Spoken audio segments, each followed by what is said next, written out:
Hey there, it's Bootzone here. This is a Hitachi Hikoki. Maybe it's not a Hitachi. It's a Hikoki from Koki Holdings Limited. G23ST. Used to be Hitachi, but they changed their name, and I don't know if it's a different brand actually nowadays, or if it's just a name change. Found it in a skip while I was walking home from the supermarket. Asked the guys working on the house, what's the story? They said, we think it's bust. We took the fuse out of the plug, so let's have a look at it. It's got a handle, it's got a guard, it's got a diamond blade. It's got bonding stuck onto the blade, gypsum bonding. It's missing a tooth or chipped a tooth here. It feels like there's diamonds in that blade all the same. Like it's got a lot of depth, half an inch or so. That might cause it to vibrate, but I don't know if that's the issue. It doesn't look bad, that's why I took it. You see a lot of these and they look rotten. It's got a safety trigger here, so you have to push that in and then click it down. It feels like it's okay. It does have a bandage on the cable. So that's the damage there. I've got a bit of visibility on a neutral. No, you can't see any copper there. So it's not actually, that's not bad damage. It's not right, but it's not bad. Won't stop it working, shouldn't do anyways. Brush covers, which is good to see, so that means you can get into it. The only thing I wonder was that they didn't like this blade because it was chipped, maybe vibrating too much, and they couldn't get the nut off. This one has a button to lock that in place. I've had an issue on my own Makita that I've had for almost 20 years at this stage. Couldn't get the nut off, and I ended up smashing it. Trying to use one of these guys, and you can see the pins have twisted on this. I twisted on a few trying to smash it off. Haven't tried on this yet, so I'll give it a go to get that off. But first of all, I'm going to plug it in. So they said they're taking the fuse out. I've got a fuse. Pop that in.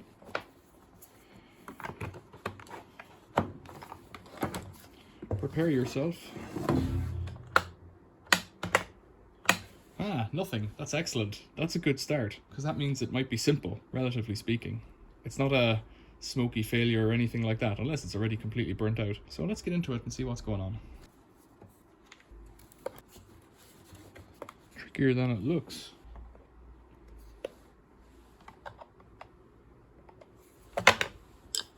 That brush appears to be right out at the end of the holder. And if we look inside, the commutator ring doesn't look too bad. It doesn't even look that it's got that much wear on it. Check the other side. There's a washing machine with me in the background.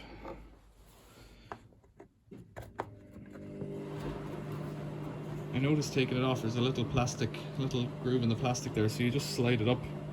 I thought it would, with the screw here, it would clip in, but no.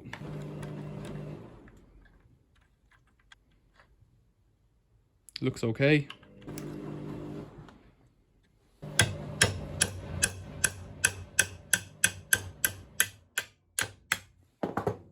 Wasn't stuck at all. That's excellent.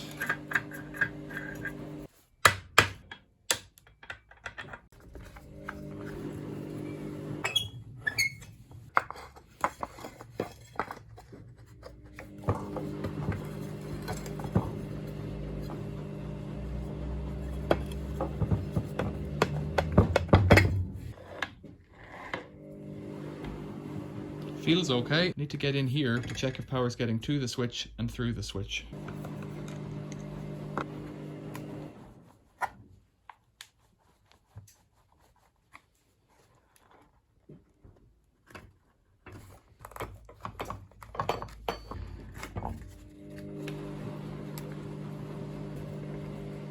It's a little bit dusty, not so bad.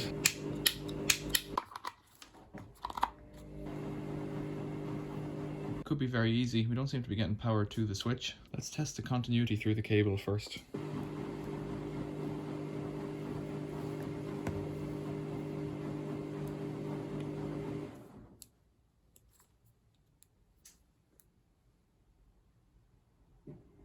Live is working.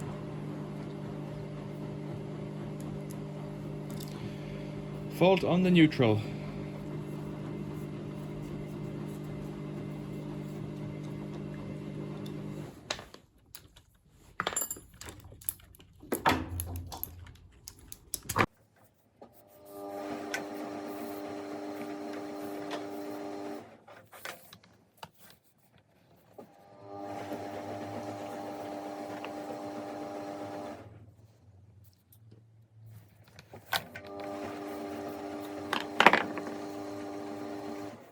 There doesn't appear to be any damage, but it definitely isn't working.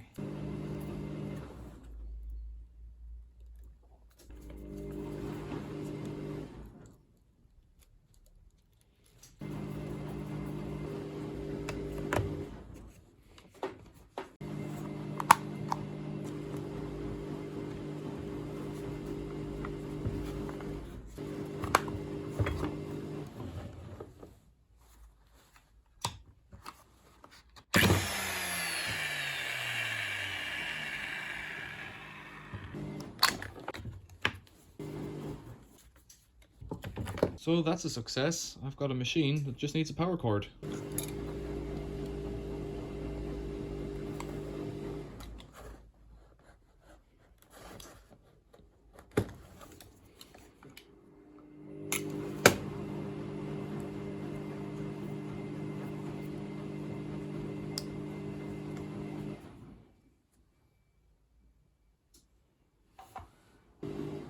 So just roughly where the cable saver ended, it's burnt out and broken.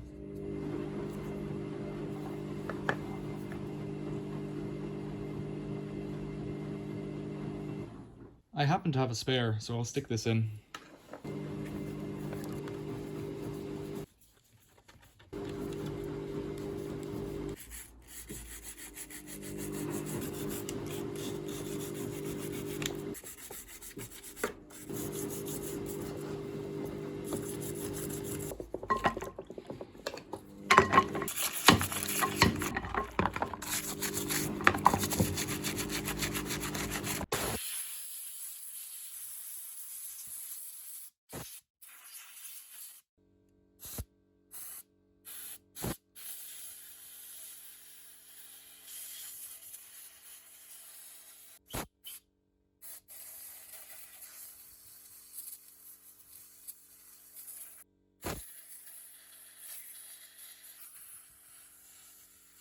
A compressed air treatment like that's really good for getting into all the nooks and crannies. I've also given it a wipe down beforehand with a damp cloth. Nothing complicated at all.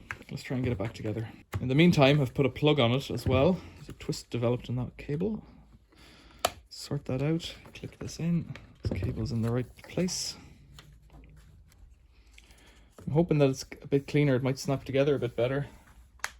It was down here at the back that was struggling to snap before. And it still is. Everything looks okay. I've chosen to use the same screws across it, which is great. Makes it easy. If I was going out to buy a machine like this today, I wonder how much it would have cost. £89? 129? 170? I don't know. Something like that. I would take Hitachi or Hikoki to be a professional brand. So it's not a bottom end machine. Oh, what have I done? I forgot my cable restraint. I'll try to just prise it open and bung it in. That's it. It's in. Much easier than taking it all apart again. I would have placed Hikoki as a premium brand. So it's just that this restraint is too good. It needs to be a little bit softer. It's always going to look like a used machine. You can see dings and scuffs on it. So I've just had a very quick look on the internet, and it seems that you can buy these for 60 or 70 quid, which is just unbelievable. Maybe Hikoki's a cheap brand, I don't know. 230 volt, which is what I like. 9.2 amps, 2000 watts. Thing's a bit smushed there. But down here, 2019, making this one about 2 years old, just under 3 years old, which is quite amazing. Let's put the blade back on it, take it outside and blow the dust out of it. So I'm all for fixing stuff. But let's think about this. Let's say it's 70 quid. Let's say you're going to put a new cable on it, and that's going to cost you as a retail product about 10 quid. Just say 10 quid. And you're going to get someone to do that because as a builder, as a tiler, as a tradesman, you're going to give it to someone to fix. In fact, let's not. Let's say you're going to do it yourself. Put a value on your time. Figuring out what's wrong with it and fixing it. An hour of downtime. 20, 30 quid. That's if you do it yourself. That's 40 quid straight away. But it's not 40 quid because you've got to go and get a new cable. Talk an hour, another 20 quid. Up to 50 quid, 60 quid straight away.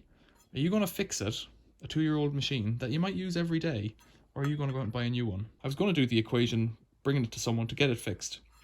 Let's say they'll put a new cable on it for 20, 25 quid because they do it every day. But as a builder, as a working person, you've got to go and bring this to the shop, to the repair person, wherever they are, to get it fixed. So let's treat it to a new multi-purpose blade. These things are designed to tighten as they go, so you never really need to over tighten them. Let's take it outside and give it a spin.